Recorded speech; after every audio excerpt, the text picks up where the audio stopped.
This is Morten from INKISH, and yeah, as you can see, I've changed my scenery a little bit from last week because with the coronavirus, I think that the biggest travels you can do these days are going from your living room to your kitchen. So that's exactly what I did. But that doesn't change the fact that I'm talking to a lot of very interesting people these weeks here. So today I have the honor of talking to Sean Smyth from Smithers-pira. So Sean, why don't you introduce yourself a little bit? Okay, Morten, thank you for the introduction. Just to correct you, it's now Smithers. We've dropped the Pira name and going under the Smithers organisation. Okay, and I act as a so I was not even up to date on that. Isn't that bad of me? I wouldn't lose too much sleep on that. Okay. Thank you. I act as a consultant and an analyst for Smithers. I class myself as a print techie. So I'm a print technologist. I've been in the industry, as you can see from the colour of my hair, for quite a long time. And I've been using technology and talking to providers, users, and looking at some of the interesting things that happen. And we use the technology along with a whole range of other inputs to providing a set of forecasts and a set of reports. And I've been writing a number of those over several years in conjunction with my colleagues within the Smithers Information group. And we're in the process of updating our reports in light of what is currently causing the world to be a very different place to what it was a couple of months ago. Yeah. It's obviously going to have some changes in there, and so I'd be very happy to let you listen to me telling you what I think is potentially going to be happening in the world of printing and printed packaging. Sounds really great. Before we get started too much in those details, for those, I mean, Smithers is of course very well known and have a very high reputation in the market. But before we talk about some specific details of your work and some of the considerations you have, could you elaborate a little bit what your opinion about the value of having access to data in more general terms? Certainly. I think if depending on what you are trying to do as a business, basically the better the information you have, the better the business that you will have. Occasionally you will get lucky, and there may be some niches that you stumble into. But in printing and printed packaging, those are getting very few and far between. There still are some examples of extraordinarily successful printing companies who started lucky, but many of the good ones don't start lucky. They have a view. They know their marketplaces, and they can put their resources into places that are more likely to succeed. And management of whatever you are, if you're a business, if you're an organization, is all about successfully allocating your resources. And if you don't have access to good information, you may well place your resources in the wrong place, in which case in the printing and printing packaging market, you may not be here for very much longer. So we are great believers in data. If you can measure, then you can act accordingly. If you can't measure, I suspect that you won't be acting properly. And Smithers is providing data for many years. It's been sold to many organizations across the print and packaging supply chains, suppliers of equipment, suppliers of materials, suppliers of consumables, as well as printers, packaging companies, and brands and publishers and people that use and define printing sectors. As you said, because of your color of your hair, you said that you've been in the industry for some time, and I was just wondering because that also hair to go white. Because I was just thinking that obviously the industry, the printing industry, and all other industries have changed a lot in the past 10, 20, 30 years, and one of the things that I really like about what you're saying is that that it's not only the vendors that are acquiring and using the data that you can provide, but it also printing companies. But the data that you provide, is that mainly for the ones with the deep pockets, or is that also mom and dad shops and maybe smaller family-owned printing companies who need advices on how to move on with their business, or how do you see that? Sure. The Smithers publishes a number of reports. They are regarded as sort of quite high costly items if you want to subscribe to them. And people continually subscribe to them. So we believe that they are sort of high value added areas. And there's an awful lot of data within them. And we provide access to companies that subscribe to them.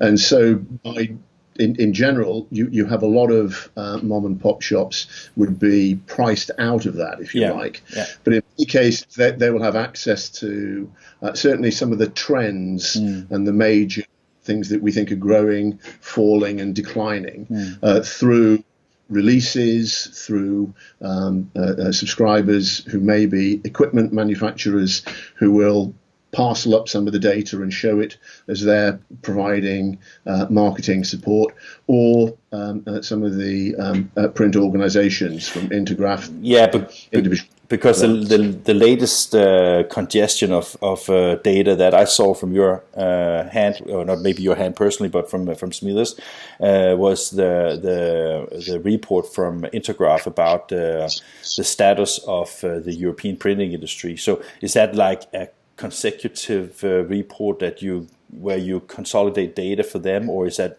because there was more sources in it? I was just wondering if that's the kind of thing that normal people would go and see. I mean, that happened to be an event that we were involved with, and I was in Brussels a few months ago and delivering things looking at the future of commercial printing. And that's sort of one example of what Smithers does in terms of its developing or in response to a question, it will provide a cut of the data. Yeah. We hold a huge database looking at, I think there are 67 individual countries and regions. Wow. And within each of those, we try and track ultimately there are 18 different product sectors. And within each of those, we also try and track, I think it's 9 or 10 of the print processes. And when you put all that together and you look at it over a period of time with a forecast going ahead, you end up with a large file. I can imagine that. Yeah. If you are sort of can't sleep very much, then looking at this data will be a very good way of helping you to sleep, I think. But, so it could be a corona treat as well. If you're bored, you could just start reading your reports. Is that what you were saying? Well, I think that if you start reading the reports, hopefully there'll be some useful insights that you can take out. I'm sure about that. The issue with the data is I could tell you that we think that the print market globally is worth $826.5 billion in 2019.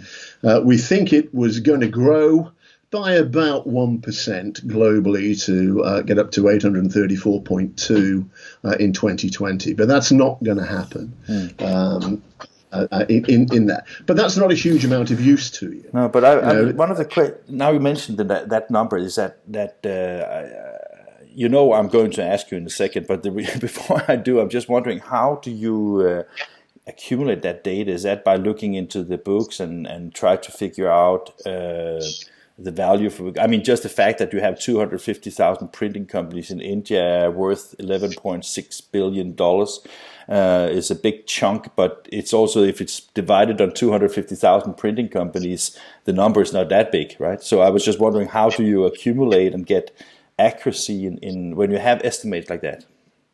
Okay, I mean, this effectively takes sources from a very wide range of activities, and we then have generated this data, and we then publish it, and we get feedback. Of course, yeah. So whenever you say a number, somebody will either question or to confirm it, right? Well, Before we say the number, we go and talk to people and say, if you happen to be selling, let's say, gravure ink into Turkey, then we will have a view on how large the ink market is. Because I've been an ink maker in many years ago and do things, I probably have some contacts and say, well, I know that you sell probably 50% of your gravure ink in Turkey. We think the total is X litres. We think it's worth Y dollars, euros, Turkish, whatever they are. And they say, well, actually, we think we've got 60% and we're a little bit higher. And we are continually refining the data. So that is like putting data in relation. So if you look at the number of the volume in paper, the volume in ink, and the number of machines, and that kind of thing, you can build models around this, so you can come with fairly good estimations. Is that how you do it also? Well, that's part of it. I could bore you for a long time on how we generate the numbers. We do original research. We look at forecasts, economic forecasts, demographics. We also apply some technology developments to it. We look at the unit or the relative costs of production of different printing processes. We see how the technology is developing. And we make views on how a technology is going to perform. We also do some market tracking. So, for example, we talk to the leading manufacturers of plates.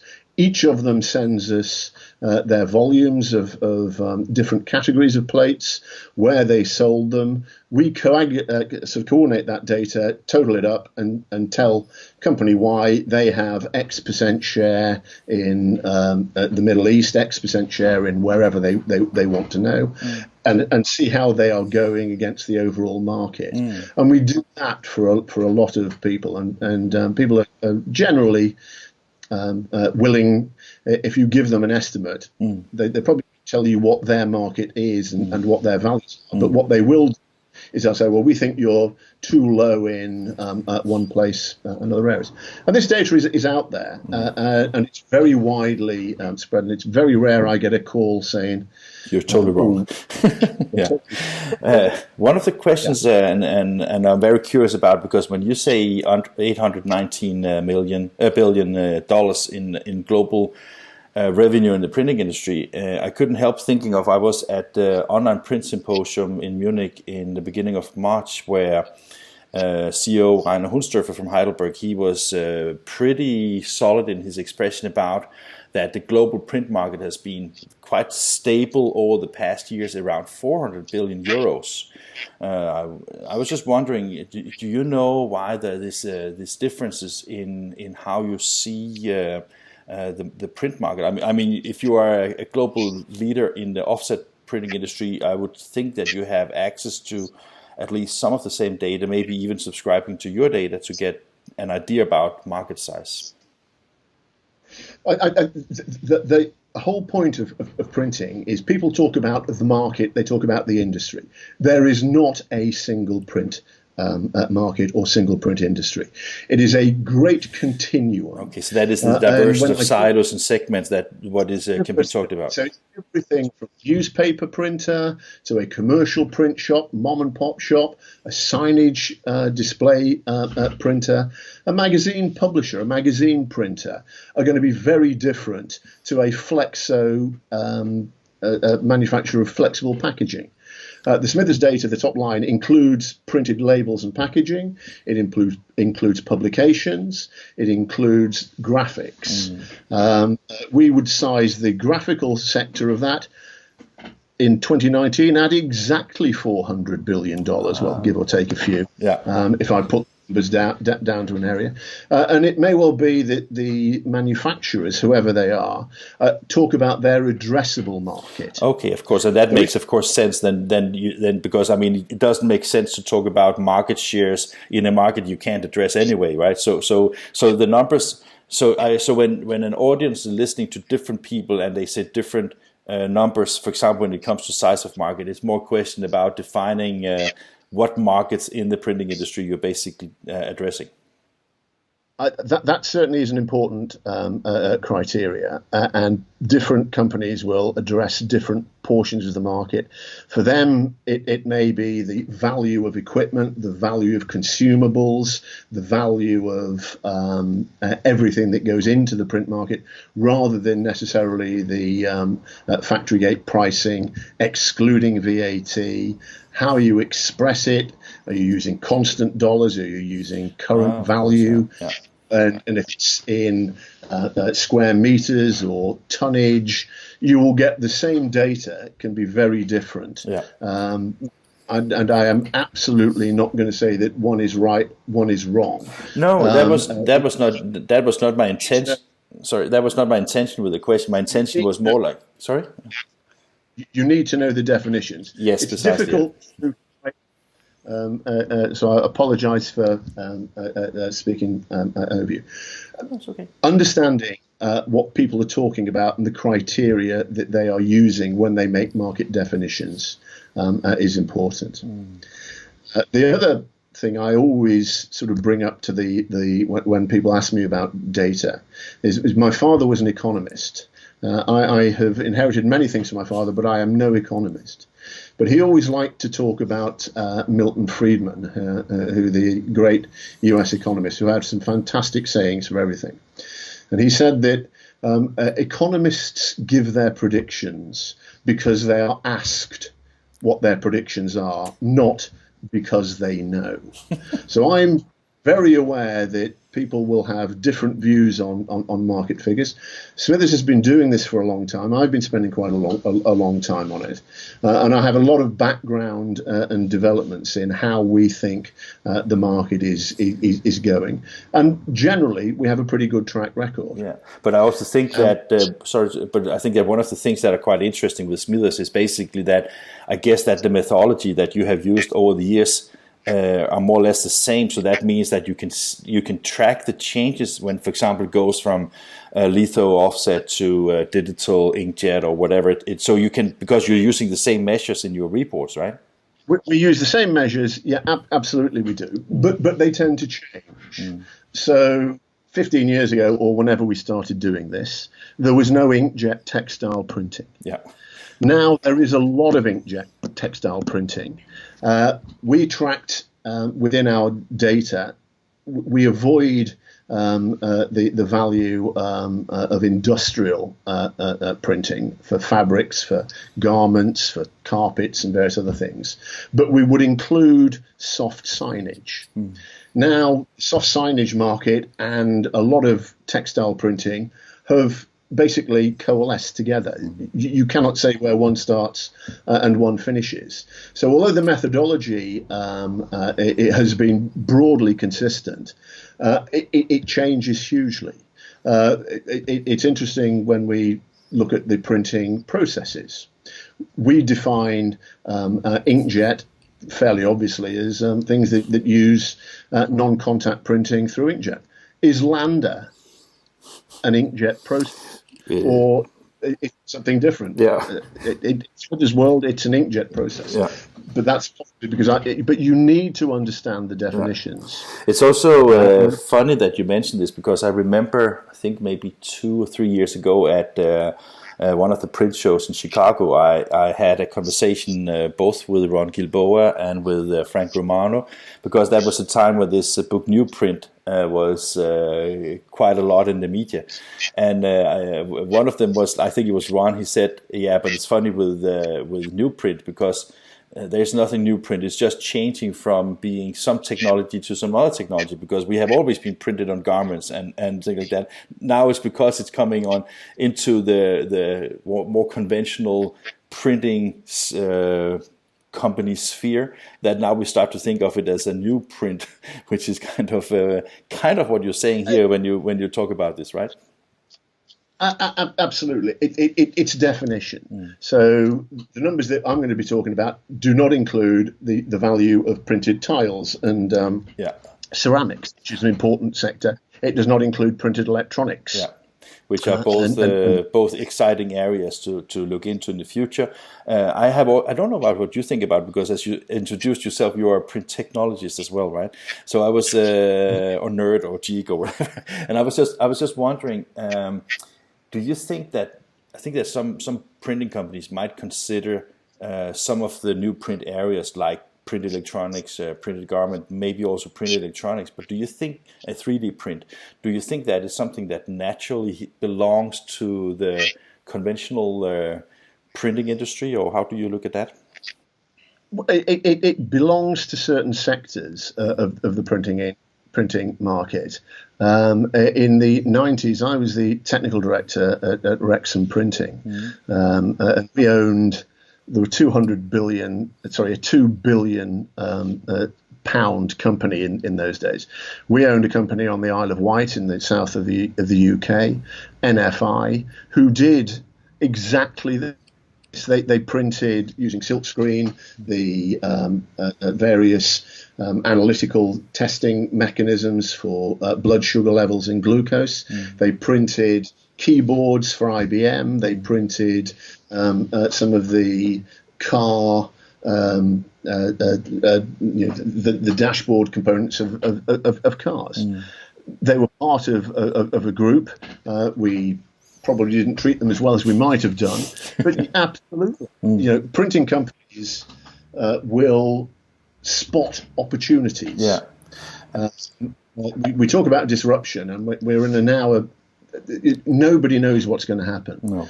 Hopefully, the medical people will sort this out, and the packaging people will help us get the necessary vaccines and treatments and things to support it.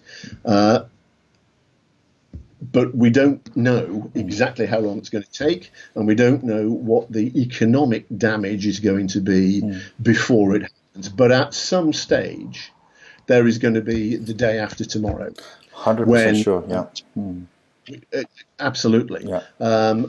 But there will be, some printing companies will not be there. Yeah. Other printing companies will be very strong. Yeah. If you happen to be printing packaging for box deliveries, I suspect that you have been printing for 24 hours a day as much as you can. Yeah. I hear that some of the brands in China are being more trusted now, and people are moving away from non-packaged goods, and this is putting huge pressure on packaging and label printing companies. The interesting, that is the curse of Skype interviews, right? No, my question is like, do you think that when you start looking into the numbers of the industry, do you think that it will be something that you can see relatively fast, or is that more something that comes over a period?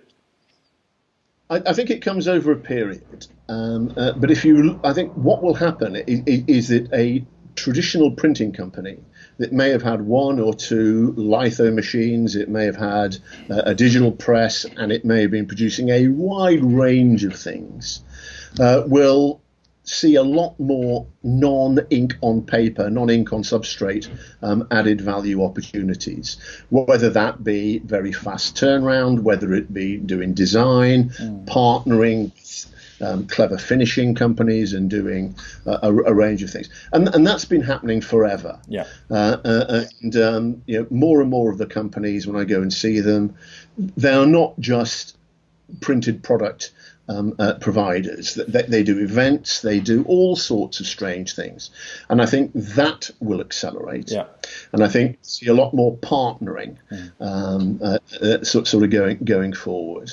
And I think businesses that historically have focused on being extremely slick, clever print providers are going to have to start doing other things as well, and they're going to have to start partnering. And instead of trying to do a wide range of things for a few customers and stopping those customers going to other printing companies, I think you'll see a slight change, and there will be a rebalance of supply to whatever the final demand is.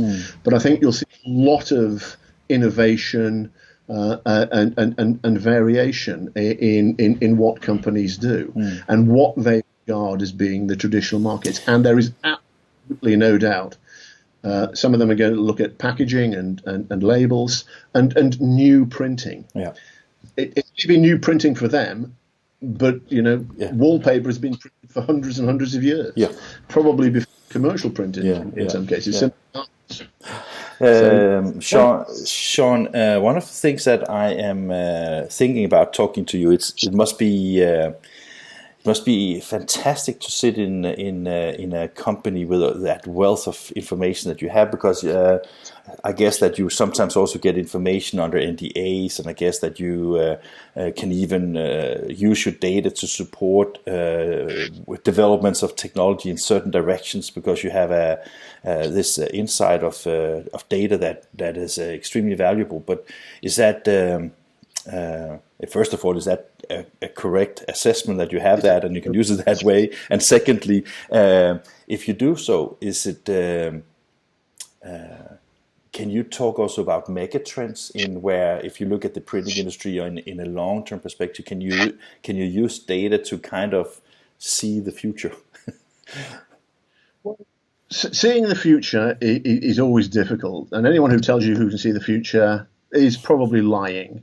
But what you can do is you can take the knowledge that you have and say, well, if this is going to happen, then all of a sudden that means that this process is going to be far more economical, far more useful. Therefore, it's likely that will grow and that one will decline. And as well as providing the information, Smithers also acts as a consultant, and I do consultancy work for many of the leading equipment manufacturers, analog and digital, and also for suppliers to them, who may be an inkjet head manufacturer, an inkjet ink manufacturer, or a manufacturer of components that go into inkjet inks, and they do things. And we look at areas, and we look at an awful lot of, scenario planning. What if this happened? What if this happened? Is it likely that the technology developments will move away? And that's one of the implications. One of the key trends that the printing industry as a whole, having said it, there isn't a whole printing industry, it tends to forget, is end user preferences. Yeah. Demand for print comes from a whole variety of things, but it's from people using print ultimately. And if they like using Facebook, Google, whatever, TikTok and ever, they will do, and print has to become relevant to them. Yeah. But we try to factor in a range of these areas and go where the money goes in that. And as a result of that, we have forecast the rise in digital printing. And when I look at how I think the sectors are going to change, I think digital printing is going to fare better, I suspect, than many analog print areas, because it can be more flexible. Yeah. Because it can be more tailored to provide what individual customers want, which is not huge runs of the same thing. It's things tailored for them, and digital is very good at doing that. Yeah. When I was attending the online print symposium with Brent Zipper in March that I just referred to before, it was a lot of the agenda was also down to the copy of one and individualization and personal need, and how the new generations look about print in totally different ways, and how the smartphone can interact with the printed products and things like that. So I think that you're totally right. There's a lot of changes in both when it comes to mass-produced products and like packages and labels, but also when it comes to the types of product. Because basically, if you have individuals as your audience is potentially 7 billion people, right? So you can also look at it from a perspective that the market is rapidly growing if the technology is capable of delivering what it needs to be able to deliver in order to have that kind of individualized products. Absolutely. My daughter is a teacher. Schools in the UK are now have been closed. There's an awful lot of homeschooling going on, and there's an awful lot of high demand now by parents looking for some books that they can make sure the kids are actually writing the answers down rather than touching a screen and playing it. I'm happy that you. I'm happy that you mentioned it, because my wife, she bought 3 books for my kids the other day, so that was totally aligned with the statistics and the trend. So that's great. It's difficult to know how they do, but I think the other thing that will happen, and you mentioned Bernd and the online print symposium, will be the routes to market and how print companies can actually satisfy demand for new customers. They can use partners and other suppliers rather than having to do it themselves. And if they don't have to do it themselves, it means they don't have to do some things they're not very good at themselves. And I suspect that one of the interesting things that are going to come out of this is far more focus, far more specialization, and far more actually high levels of efficiency coming out of the back of not doing a range of things that your customers want you to do and you do for them to stop them going to a different printing company. Maybe we'll see a lot more of the sharing and collaboration. Now that has a significant impact on the demand for print equipment and the efficiencies within printing companies, because and the online community, particularly the trade online community, I think will probably there'll be issues for them, but I suspect that they will do a lot more work. And I think that for the smaller shops, if they are just focusing on themselves rather than the broader community, then I think that's not going to be necessarily sort of good for them. No, because some of the monsters that takes everything. Not the right large companies, I should say. Online community are extraordinarily efficient, and they can gang jobs together, and they can do some very clever things and take time and cost out of the process, making it far more relevant, far more timely, and overall increasing hugely the efficiencies of that. I think we'll see changes in how we think about print manufacturing. That's interesting. Instead of serial processes. Sounds great. Why change of serial processes? The technology, we have been used to that. We have been used to it. But now, if you really want to sort of get a better way of manufacturing a book, you will not reinvent the analog processes. You'll do it differently. And that will happen for many print processes. And the clever people who are running small, medium businesses, and if you've succeeded in running one and you're still here today, you are a clever entrepreneur and engineer and technologist, will do it differently, and they'll change it. You're seeing printing companies getting involved in producing the personal protection equipment. And you think, why on earth are they doing that? Well, they have the skills. And there's a need in the market right now. So they adapt to the needs, which is Sean. But they have the skills. And this is how I think, come the day after tomorrow, the industry is going to reinvent itself. But I think it's going to be a very different industry to what we thought it was 6 months ago. And it will be doing more things in new ways, Morten, using the inherent skills that we have of technology management and understanding demand and seeing opportunities. Sean, final question here, because we've been talking for 35 minutes, which is nice and good. So that is, time flies by. Things changing a lot in the printing industry, as we just discovered in our conversation. Is it also changing for being a knowledge supplier? Is the market changing for companies like Smithers, like Keypoint Intelligence, like ITC, and all the companies that have been producing highly demanding, in a positive way, reports and surveys and research work? Is the market ready to continue supporting that knowledge gathering, or how do you see that future for companies? I can only speak for Smithers, Yeah, of course, and I have been involved with a number of calls that people are looking at for potential new work, and I have another sort of coming up. I don't know how that sector will supply. We run conferences, and they have just stopped. Hopefully they're going to come back later on.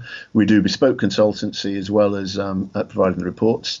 There is no, or as far as I know, we're still going to be producing the same number of reports, probably the mainstream ones, which the print and packaging and paper reports, as far as I know, are still going to go ahead. And I think that at the end of it, insight and understanding of market trends is going to be critical for companies as they manage their way out of the situation that they find themselves in come the day, and they plan for the next Drupal, they plan for the next Vespa, and the areas, because there is still going to be a demand for print in packaging. Some bits will change, but if you can't get food in restaurants, and you get food, it has to get to you without hitting food waste. And sort of, so for the knowledge suppliers, if you like, from the business perspective, I don't worry too much about that, because I'm just the guy or one of the team that delivers it and does what we're asked to do. Yeah, of course. And I see people looking at industrial printing, what are the added value opportunities in there if I'm a supplier of equipment and if I'm a printer doing it.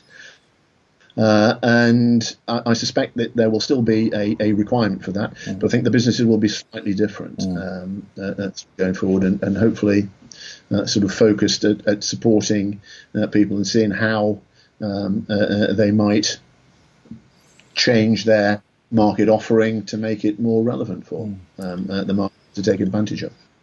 Sounds great. Sounds perfect. And I couldn't concur more with you, because I think that knowledge in an industry and in a world where sometimes I think there's too much 2 minutes, 3 minutes, 30 seconds communication. I think it's good that sometimes we have time to talk, and I think it's also very good that a lot of people in the industry still need comprehensive market research and information about both market and technology. So, Sean, I just want to thank you very much for the time. I know that we made this agreement with short notice, but I really appreciate the conversation, and thank you very much. Morten, it is absolutely no problem. But remember, if you want to get from where you are now to somewhere else, in the good old days, you would use a map. Today, you use GPRS. It's information. Print information can be fantastic, but it also does other things. It can package, it can do various things. And print is still relevant and will remain so probably certainly longer than I need to worry about. And with those words, in the meantime, thank you for continuing talking, and please keep well and keep safe. And you too. Thank you very much. Talk to you soon. Thank you.